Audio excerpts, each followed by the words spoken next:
buenos días, buenas tardes, dependiendo cómo están en estos momentos escuchando la clase.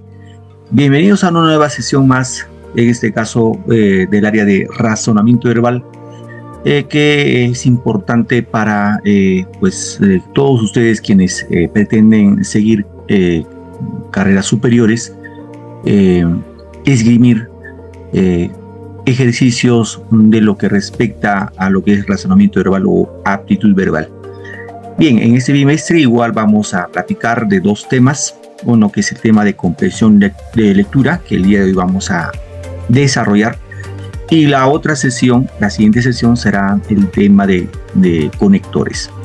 Muy bien, entonces vamos a empezar nuestra clase del día de hoy. Ya antes mencionado, con lo que respecta a comprensión de lectura. Muy bien, el tema un poco como de introducción, el tema de comprensión de lectura es un tema bastante recurrente en los exámenes de admisión, tanto para institutos, universidades, para la policía, etcétera, ¿no?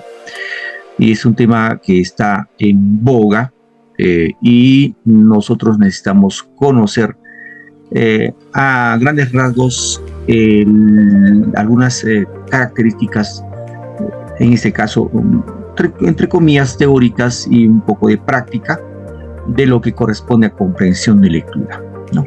Es sabido por todos nosotros que lamentablemente los peruanos tenemos poco hábito a la lectura, o sea, no nos gusta leer. Y por ende, tenemos esa necesidad de leer textos, cualquier tipo de texto, sea narrativo, expositivo, argumentativo, etcétera, etcétera. Y que tengamos, como estudiantes que somos, digamos, ese nivel cognitivo con lo que respecta a comprender un texto. Muy bien, el día de hoy vamos a hablar de un ítem de lo que corresponde a lo que es comprensión de lectura, que está vinculado de cómo identificar el propósito textual, ¿no? Cuando hablamos de propósito, siempre el que escribe un texto, el escritor de un texto, sea narrativo, expositivo, descriptivo, argumentativo, etcétera, etcétera, siempre va a tener un propósito. O sea, ¿para qué escribe? ¿No? Tiene un propósito. Y obviamente también ahí se tiene que tener en cuenta el destinatario. ¿Quién lo va a leer ese texto? ¿No?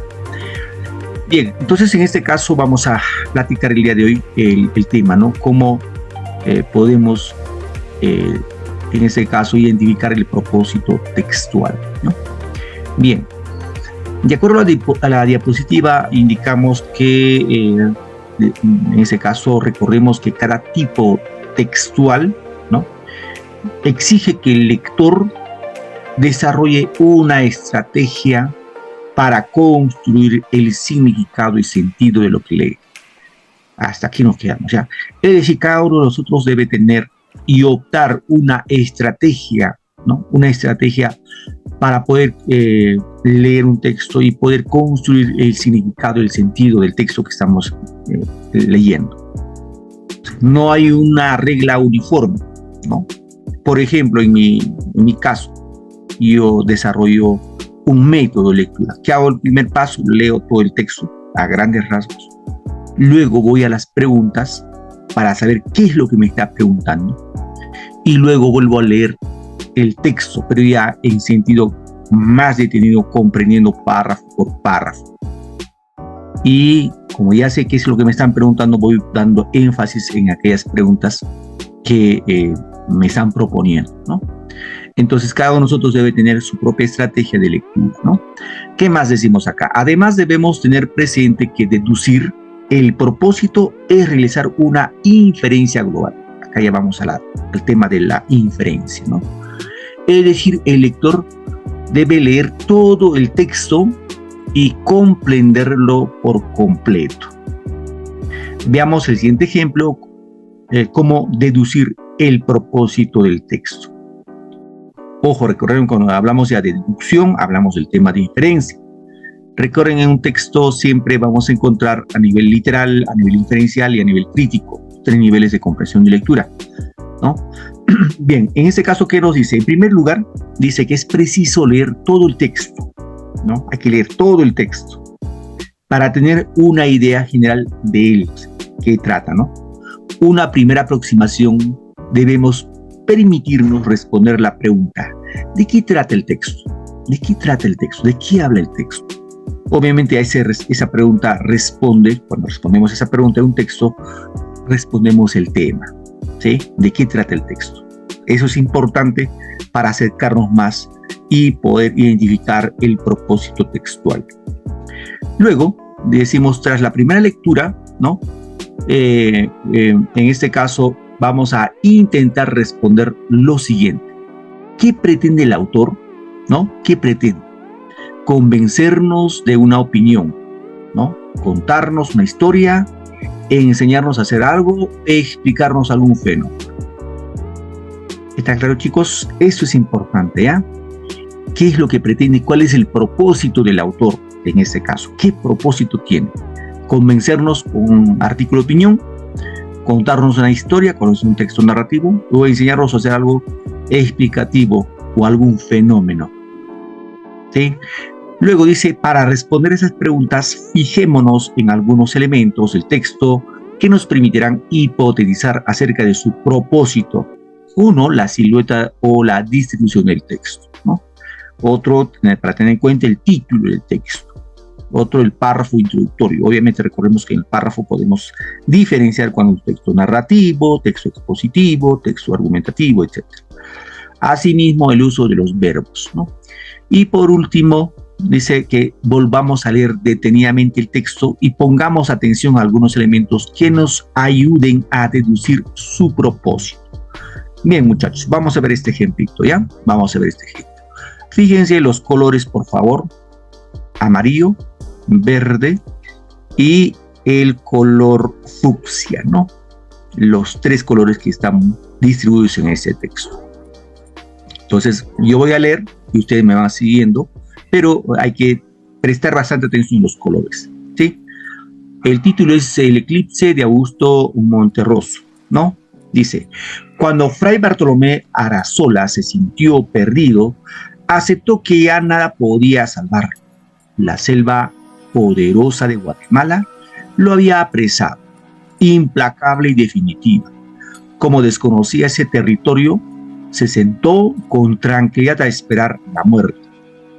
Quiso morir allí, sin ninguna esperanza, aislado con el pensamiento fijo de su España natal y recordando particularmente el convento de los Abrojos, cuando el rey Carlos V lo honró con su visita para decirle que confiaba en su labor salvadora. Es el primer párrafo. Siguiente párrafo. Al despertar se encontró rodeado de un grupo de indígenas de rostro expresivo que se disponían a sacrificarlo ante un altar para el fray Bartolomé. Este altar sería el lecho en que descansaría, al fin, de sus temores, de su destino, de sí mismo. 3 años en el país le habían otorgado un medio dominio de las lenguas nativas. Intentó algo, dijo, algunas palabras que fueron comprendidas. Entonces floreció en él una idea que le pareció digna de su talento, de su cultura universal y de su conocimiento de la obra de Aristóteles, uno de los más importantes filósofos y astrónomos griegos.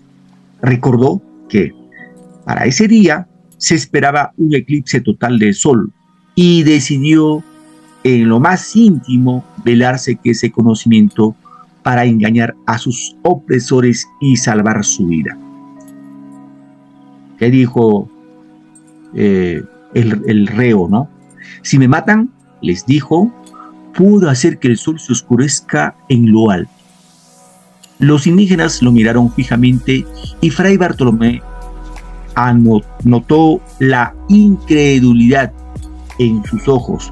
Vio que se produjo una pequeña asamblea y esperó confiado, no sin cierto desprecio. 2 horas después, el corazón de Fray Bartolomé chorreaba su sangre sobre la piedra de los sacrificios, brillante bajo la opaca luz del sol eclipsado.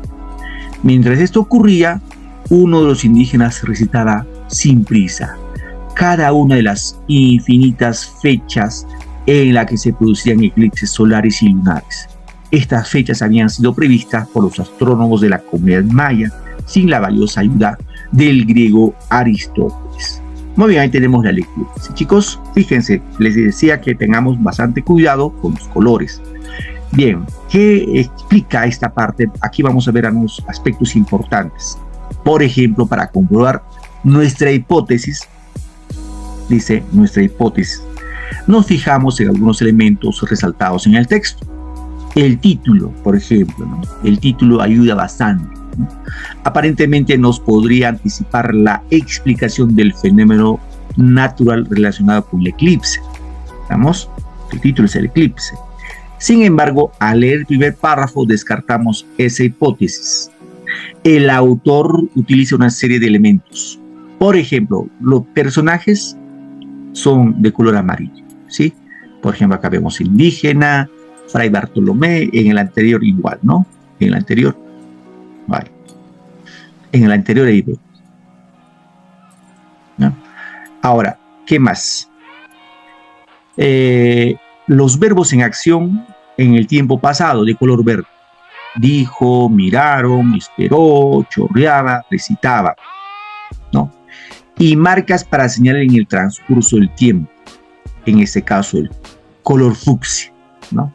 Las marcas ahí vemos, al despertar se supone que era una mañana, 3 años después, entonces 2 horas después, ahí vemos. Y aquí fácil darnos cuenta, queridos muchachos, chicas, que es un texto narrativo, ¿no? Es un texto narrativo. Entonces, si nosotros tenemos esto, se nos hace fácil comprender el texto por estas marcas que hemos realizado, ¿no? Por esas marcas. Identificamos rápidamente los personajes, identificamos la acción del verbo en el tiempo que se desarrolla y también tengamos en cuenta para indicar el transcurso, como es un texto narrativo, hay un proceso, ¿no? Hay un proceso de tiempo, ¿no? Muy bien, hay una pequeña parte que nosotros o ustedes deben poner en práctica cuando van a leer un texto. Bien, acá vemos la otra parte que dice cuál es el propósito del texto. Observen acá, seguimos un poco la parte de la introducción del texto que hemos leído con marcas. A partir de las pistas o marcas textuales resaltadas en colores, nos daremos cuenta de que hay un personaje de quien se habla. ¿Quién es ese personaje que se habla? Es Fray Bartolomé Arrasó, ¿no? Y un conjunto de acciones. Aceptó, sentó, etcétera, ¿no? Indicadas en el verbo, en el tiempo pasado. Estas acciones, o sea, estos verbos, ocurren siguiendo una secuencia en el tiempo. 3 años, 2 horas después, etcétera, etcétera. Y un espacio. ¿Cuál es el espacio? Es el escenario, ¿no? La selva poderosa de Guatemala. Es el escenario. Estos elementos nos van a permitir concluir que el propósito del texto es contarnos una historia. Es el propósito. El autor de este texto ha sido básicamente contarnos una historia, la historia de Fray Bartolomé Arrasó, ¿sí? Una historia es una serie de hechos y acciones que ocurren en un espacio y un tiempo determinado. En estos hechos intervienen unos o varios participantes, personajes. En el siguiente gráfico nos muestra características básicas de un texto narrativo. Vamos a ver el siguiente texto. Acá tenemos un esquema. El texto narrativo, encontramos los hechos, contar los hechos, los personajes, las personas, y con hechos, los hechos que ocurren en un tiempo y un lugar. Es la característica de un texto narrativo. Estas 3, contar un hecho, personajes y el tiempo y el escenario donde se producen los hechos. Observamos este ejemplo, chicos. Bien, acá dice el tablero y las piezas del ajedrez. Vamos a leer el texto, chicos. El tablero de ajedrez está compuesto por cuadrados blancos y negros que se alternan en dirección horizontal y vertical. ¿sí? Eso creo que todos se lo saben. La longitud de cada uno del tablero es de 8 cuadrados. Las piezas de ajedrez también son blancas y negras. Cuando se juega, cada color corresponde a un jugador. Las piezas con las que se juega son de 6 tipos: peón, torre, caballo, alfil, reina y rey. Al disponer las piezas en el tablero, la ubicación del rey y de la reina cambian según el jugador. Esta es la regla que se sigue: rey blanco, recuadro negro; rey negro, recuadro blanco; reina blanca, recuadro blanco; y reina negra, recuadro negro. Bien, fijémonos en los verbos. Ya saben, este es un verbo, son los verbos, el verbo ser, ¿no? Son verbos de estado, el verbo ser y estar, ¿no? Luego dice, ¿cuál es la secuencia textual de esta parte? Hay una secuencia textual, ¿no? Ahí nos va explicando. En este caso, ¿qué se describe? ¿Cómo se ubica en este caso las piezas? ¿No? Las piezas del ajedrez en el tablero. Eso nos va describiendo, ¿no? A comparación con el siguiente texto, fíjense este texto, dice las reglas del ajedrez. El ajedrez tiene distintas reglas. Aquí presentamos solo las principales. Quien inicia el juego es siempre el jugador que tiene las piezas blancas. Cuando un jugador levanta una pieza, puede colocarla en cualquier recuadro válido para el movimiento de esa pieza. Después de colocar la pieza, no puede retirarla al siguiente turno. Se permite mover 2 piezas en un mismo turno, se llama enroque. En el enroque, el jugador hace que su rey y una de sus torres también tomen posiciones en forma simultánea. El peón no puede retroceder ni avanzar en línea recta hacia adelante. Los jugadores no deben hablar durante el juego, solo se les permite hablar, pedir un empate o para avisar al árbitro alguna infracción. En los juegos entre aficionados es común que los jugadores anuncien cuando han puesto un jaque a su rival. Es decir, cuando el rey de su rival está amenazado. Pero entre profesionales esto no debe ser anunciado. Veamos acá, fijémonos en las frases verbales. Puede colocarle, no puede, se permite, no deben, se les permite, no deben. ¿Sí? Si nos damos cuenta de esas frases verbales, nos indican qué se puede hacer y qué no se puede hacer. ¿Vamos? ¿Qué más? ¿Son recomendaciones? Claro que sí, acá son recomendaciones, ¿no? ¿Cuál es la secuencia textual en esta parte? Aquí la secuencia textual son las reglas del ajedrez, cómo se debe jugar un ajedrez. Veamos acá. Este texto tiene 2 secuencias, una descriptiva, esta primera que hemos leído, esta parte, el tablero y las piezas de ajedrez es un texto de carácter descriptivo, porque describe cómo es el tablero de ajedrez, está compuesto por recuadros blancos y negros, acá están sus composiciones, son de 6 tipos, peón, torre, etc. Lo está describiendo. Mientras que en este segundo texto que dice las reglas del ajedrez es un texto instructivo. ¿Por qué texto instructivo? Porque nos está haciendo conocer cómo son o cuáles son las reglas para el juego del ajedrez. Ese es un texto instructivo. Cuando se presenta, hablamos una secuencia en competencia, ¿no? Entonces estas marcas son importantes conocerlo. Entonces, chicos, ustedes cuando lean cualquier tipo de texto, siempre usen marcas, ya saben, personajes, verbos, y en este caso, si algunos textos hablan, por ejemplo, de años, también hay que marcar. Eso nos va a ayudar bastante en la comprensión del texto. Muy bien, chicos, muchas gracias por su atención y nos vemos en la siguiente sesión.